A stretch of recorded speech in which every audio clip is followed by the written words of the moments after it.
एक शहर में एक आलीशान और शानदार घर था। वह शहर का सबसे खूबसूरत घर माना जाता था। लोग उसे देखते तो तारीफ किए बिना नहीं रह पाते। एक बार घर का मालिक किसी काम से कुछ दिनों के लिए शहर से बाहर चला गया। कुछ दिनों बाद जब वह वापस लौटा तो देखा कि उसके मकान से धुआं उठ रहा है। करीब जाने पर उसे घर की आग की लपटें उठती हुई दिखाई पड़ी। उसका खूबसूरत घर जल रहा था। वहां तमाशबीनों की भीड़ जमा थी जो उस घर के जलने का तमाशा देख रही थी। अपने खूबसूरत घर को अपने ही आंखों के सामने जलता हुआ देख वह व्यक्ति चिंता में पड़ गया।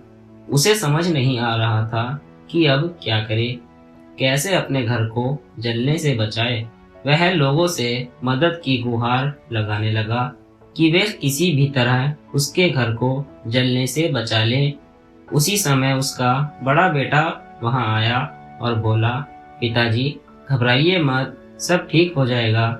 इस बात पर कुछ नाराज होता हुआ पिता बोला, कैसे ना घबराऊं, मेरा इतना खूबसूरत घर जल रहा है। बेटे ने उत्तर दिया, पिताजी माफ कीजिएगा, एक बात मैं आपको अब तक बता नहीं पाया था। कुछ दिनों पहले मुझे इस घर के लिए एक बहुत बढ़िया खरीदार मिला था। उसने मेरे सामने मकान की कीमत की 3 गुनी रकम का प्रस्ताव रखा। सौदा इतना अच्छा था कि मैं इनकार नहीं कर पाया और मैंने आपको बिना बताए सौदा तय कर दिया। ये सुनकर पिता की जान में जान आई। उसने राहत की सांस ली और आराम से यूं खड़ा हो गया जैसे सब कुछ ठीक हो गया हो।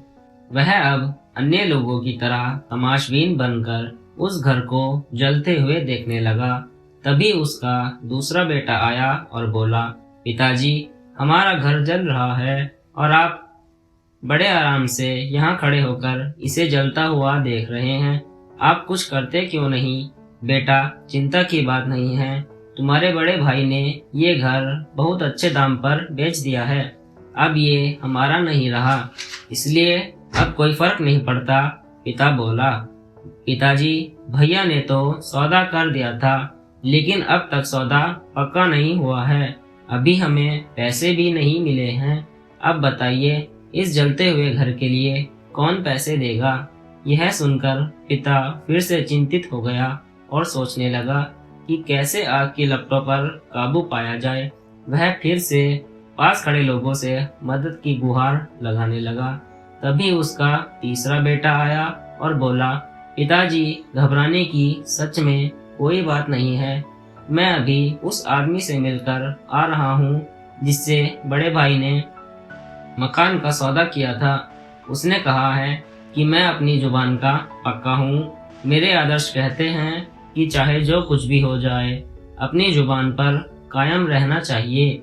इसलिए अब जो हो जाए, जबान दी है तो घर जरूर लूंगा और उसके पैसे भी दूंगा।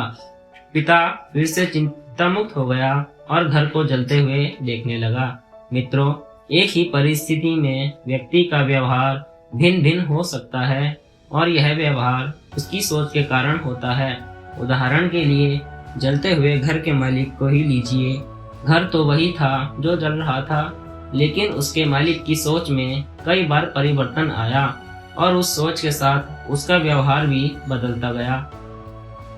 असल में जब हम किसी चीज से जुड़ जाते हैं तो उसके छिन जाने पर या दूर जाने पर हमें दुख होता है, लेकिन यदि किसी चीज को खुद से अलग कर देखते हैं तो एक अलग सी आज़ादी महसूस करते हैं और दुख हमें छूता तक नहीं है।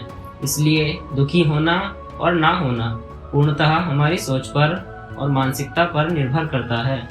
सोच पर नियंत्रण रखकर या उसे सही दिशा देकर हम बहुत से दुखों और परेशानियों से न सिर्फ बच सकते हैं, बल्कि जीवन में नई ऊंचाइयां भी प्राप्त कर सकते हैं।